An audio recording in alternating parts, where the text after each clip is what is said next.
사도행전 14장 8절과 12절에 있는 말씀을 함께 은혜를 나누고자 합니다.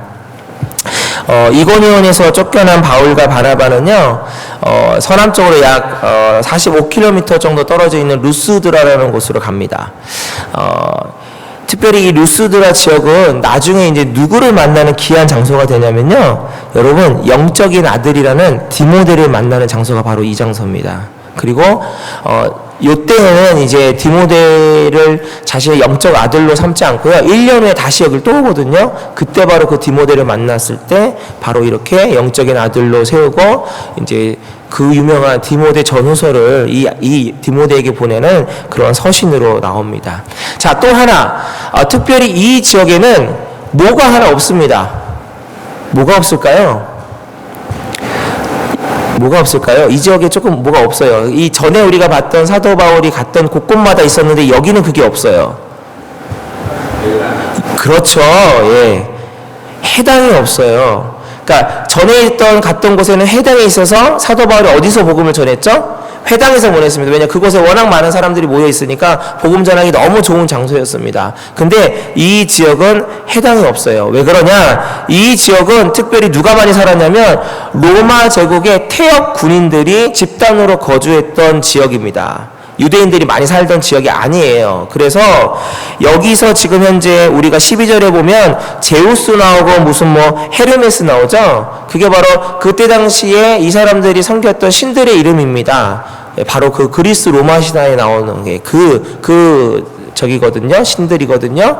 해당이 없고요. 그러다 보니까 사도 바울이 어디서 말씀을 전했겠습니까? 해당이 없으니까 그냥 야외에서 전한 겁니다. 예. 아마 그냥 야외는 아닐 것 같아요. 제 생각에는 여기에 이제 정확하게 나오지 않지만 아마 그 지역에 많은 사람들이 모이는 어떤 광장이지 않았을까 싶습니다. 그래서 해당이 아니라 오픈되어 있는, 그러니까 길거리에서 쉽게 말하면 복음을 전한 겁니다. 자, 그런데 길거리에서 복음을 전했기 때문에 또 하나 어떠한 일이 생길 수 있었냐? 바로 오늘 본문에 나오는 선천적으로 나면서부터 한 번도 걷지 못했던 안진뱅이를 만날 수 있는 계기가 됩니다. 만약에 여러분 해당이었다고 한다면 이 사람은 못 들어왔을 겁니다. 예. 그러면 못 만났을 겁니다. 그런데 바깥이다 보니까 사도 바울과 이 사람이 같이 눈이 마주치는 이 놀라운 계기가 됩니다. 여러분, 우리의 삶이 이렇습니다. 정말 전혀 뜻하지 않는 곳에서 어떠한 일들이 일어나죠. 기적도 일어나고요, 만남도 일어납니다. 예. 그래서 유명한 복음성가가 있죠. 우리 만남은 우연이 아니야. 예. 유명한 복음성가가 있습니다. 예. 솔직히 하나님의 이러한 성경적인 베이스에서는요, 모든 만남은 진짜 우연이 아닙니다. 다 누구의 계획하심입니까? 하나님의 계획하십니다. 제가 여러분과 만나고 여러분이 저를 만나고 옆에 분과 만나는 거 하나님의 계획하심입니다. 하나님의 은혜입니다. 이것이 바로 오늘 이 성경 안에 숨겨져 있는 또 다른 은혜의 메시지입니다. 이 안진뱅이 입장에서 보자면 해당이 없는 이 도시에서 사도 바울을 만난 것이 어마어마한 은혜입니다. 왜요?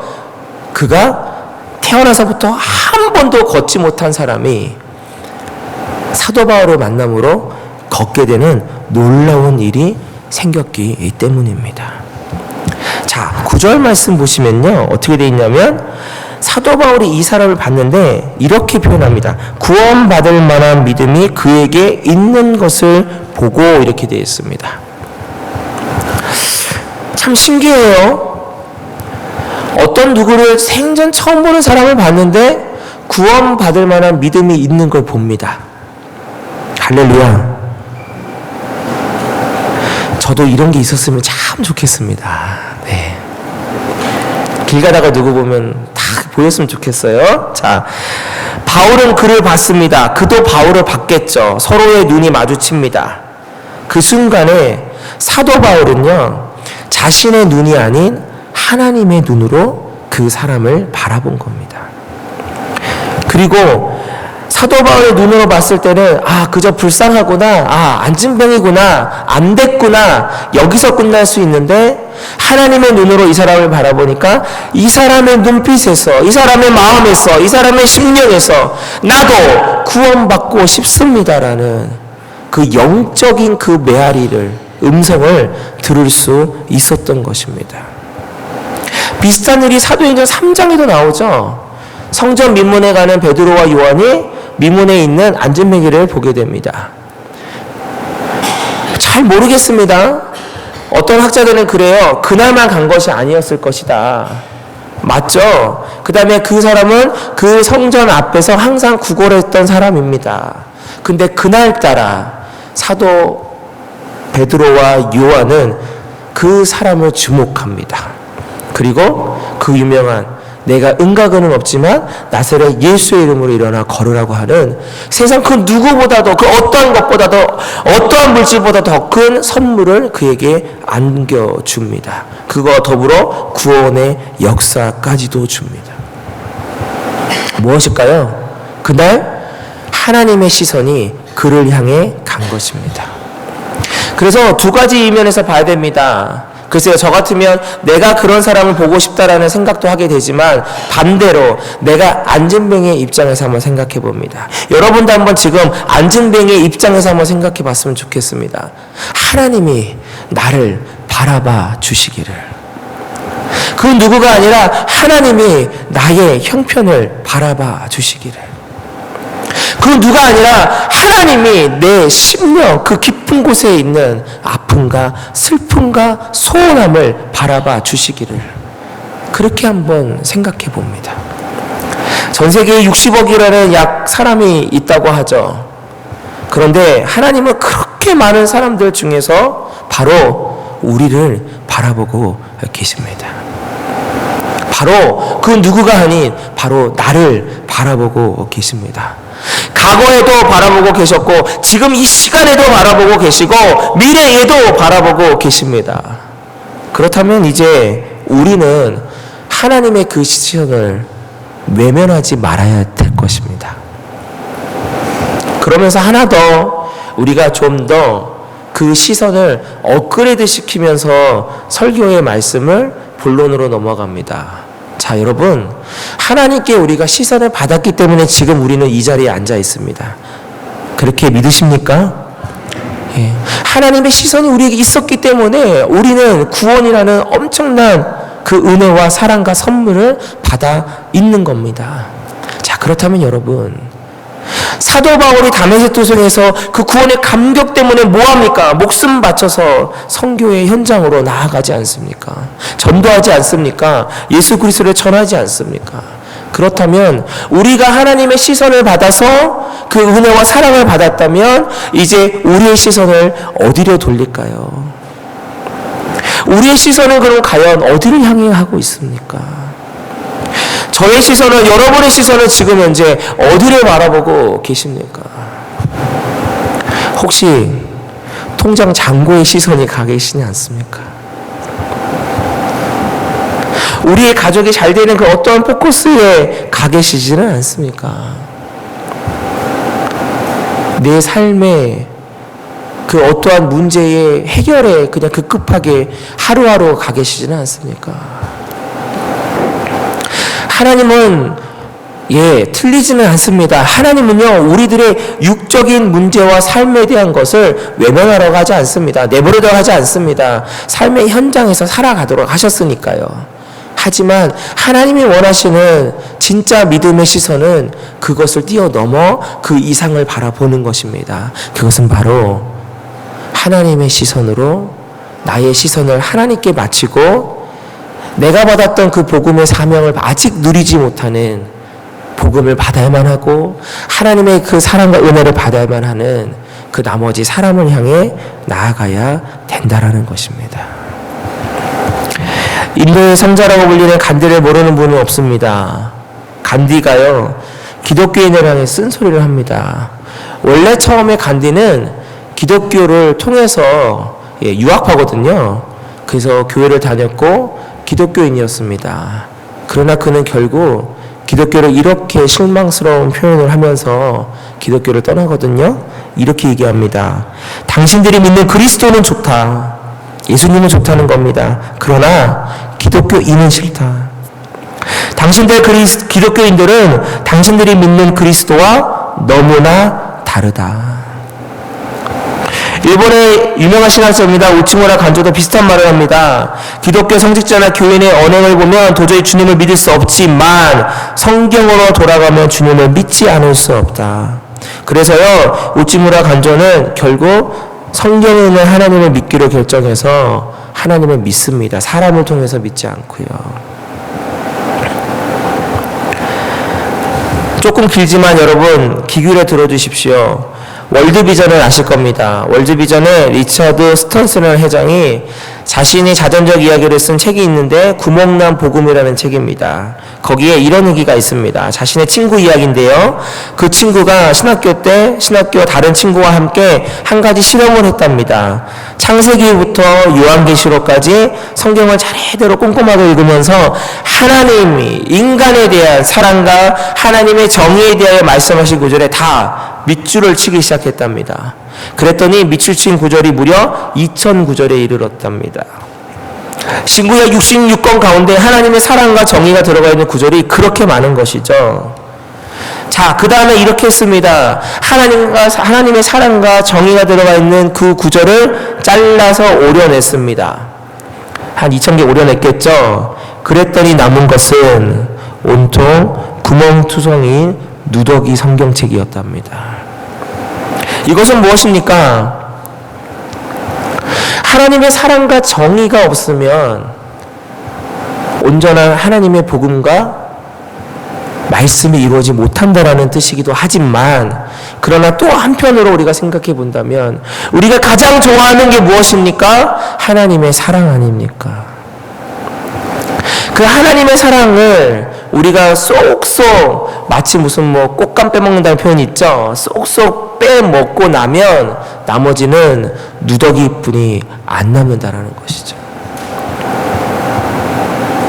하나님의 시선은 나만을 바라봐야 되고 나만을 향해 있어야 된다고 하고, 그 시선이 다른 데로 가는 것은 막고 있지는 않는가라는 것이 어쩌면 하나님의 시선이라는 그 포커스에서 말씀을 전하는, 말씀을 들으시는 우리에게 주시는 하나님의 메시지일 수 있습니다. 예수님이 비유로 말씀하셨죠. 선한 사마리아 이야기입니다. 강도 만난 자, 부끄럽습니다. 저는 이 본문이 너무 부끄럽습니다. 제사장과 레위인은 자기가 제사를 드려야 되니까 시체를 만지면 안 되니까 틀린 말은 아니죠. 법대로는 맞습니다. 그래서 피합니다. 구제해주지 않습니다. 도와주지 않습니다. 그런데 선한 사마리아에 있는 그를 들쳐매고 상처에 포도주를 해서 싸매주고 여관에 데려다 주면서 내가 지금 너무 급해서 어쩔 수 없으니까 우선 이 돈 갖고 이 사람 잘 치료해주고 오다가 여비가 더 들면 내가 분명히 약속하는데 와서 또 주겠다 합니다.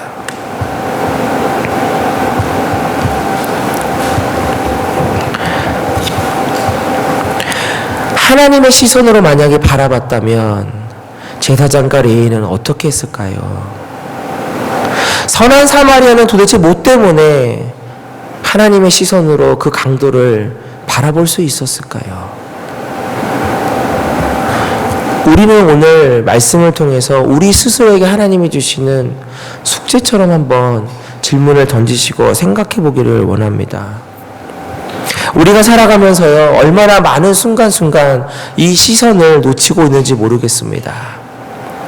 하나님의 시선으로 모든 것을 바라볼 때에 아마 우리의 삶의 결과들은 분명히 달라질 수 있을 것 같습니다.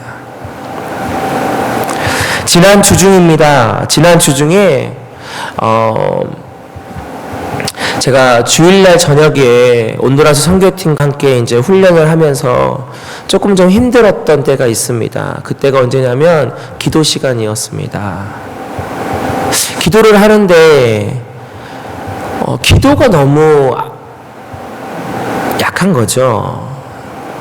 특별히 우리 청년들이 뭔가 좀 이렇게 내가라고 표현하는 게 맞는지 모르겠는데, 제가 뭔가 이렇게 좀 바라고 했던 그러한 좀 뜨거운 기도를 원했는데 그게 잘 안 되는 겁니다.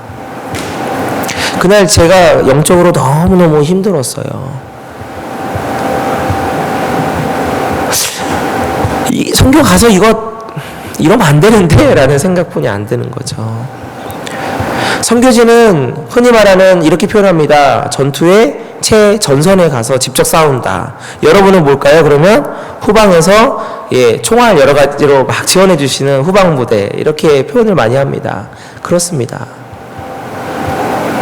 아무리 좋은 데를 간다고 해도 거기는 영적인 싸움, 전쟁이 있는 곳입니다. 그렇게 얘기를 했고 우리 청년들에게 그렇게 기도하기를 바라고 원했는데, 제가 조금 실망 아닌 실망도 하고 하나님 앞에 답답함도 있었습니다. 그리고 그 주간에는 그것 때문에 많이 좀 힘들고 기도했어요. 근데 하나님이 저에게 이러한 응답의 마음을 주셨습니다. 무엇이냐? 너의 눈으로 보지 말고 하나님의 눈으로 그들을 보라는 겁니다. 나의 눈으로 선교팀원들을 보지 말고, 나의 눈으로 온도에서 있는 그 영혼들을 바라보지 말고 하나님의 눈으로 선교팀을 바라보고 하나님의 눈으로 온두라스를 바라보라는 겁니다. 그러고 나니까요, 막 그 마음에 이러면 안 되는데 했던 그 마음이요 싹 사라졌어요. 우리 청년들은 모르겠어요. 눈치채는지 못했는지. 내가 막 미워했던 눈으로 막 쳐다봤거든요. 근데 지금은 안 그래요. 사라졌어요. 결국 어떠한 일이든지 선교의 모든 것이든지 하나님이 하셔야지, 아무리 뛰어나도 결국 그 열매의 결과는 하나님 외에는 답이 없다라는 것입니다. 그리고 하나님 주시는 마음으로 나아가기로 마음을 먹으니까 그렇게 마음이 편해졌습니다. 마침 또 오늘 설교에 바로 이 시선이라는 부분이 적용이 되고 그렇게 마음이 많이 왔습니다. 우리가 온두라스를 향해 갑니다. 진짜 몰라요. 몰라서 답사도 갔다 왔고 우연히 그 지역을 알게 됐고 그 선교지를, 그 학교를 알게 돼서 가는 겁니다. 저는 그나마 답자라도 갔다 왔지만 지금 나머지 9명의 선교팀원은 아마 생판 처음 가는 것이고 생판 처음 보는 사람들일 겁니다. 호기심과 이상한 눈빛으로 그들을 보는 것이 아니라 하나님의 눈으로 그들을 바라보기를 원합니다. 그래서 여러분, 여기서 여러분들 기도해 주실 때 하나님의 눈으로 그들을 바라볼 수 있도록 기도 부탁드립니다. 더불어서 여러분, 기도 제목을 좀 더 설교도 마치면서 알려드리는데요. 특별히 우리 저를 비롯해서 우리 어른들, 또 특별히 청년들, 선교를 통해서 주고만 오는 선교가 아니라 하나님이 살아계시는 그 역사심을 직접 경험하고 바라보고 신앙의 업그레이드가 돼서 돌아올 수 있도록 기도해 주십시오. 평생 잊지 못할 하나님을 만날 수 있는 선교가 될 수 있도록 여러분 기도해 주십시오. 저는 여러분들이 기도해 주시는 것만큼 그 위에 하나님의 놀라운 역사와 은혜가 임할 줄로 믿습니다. 눈 뜨시면 기도해 주시고, 생각날 때 기도해 주시고, 운전하시다가도 생각이 나시면 기도해 주시고, 잠잘 때도 기도해 주시고, 식사하실 때도 식기도할 때 짧게라도 기도해 주십시오. 그래서 저희들이 출발하는 오늘부터 돌아오는 화요일 밤 12시, 두 번째 팀은 수요일 아침 8시에 도착합니다. 그때까지 안전하게, 건강하게, 특별히 하나님의 시선으로, 하나님의 마음으로 하나님께서 칭의하시는 선교가 이루어질 수 있도록 여러분들이 함께 기도해 주시는 귀한 선교의 역사들이 일어날 줄로 믿습니다. 우리 잠시 기도하겠습니다.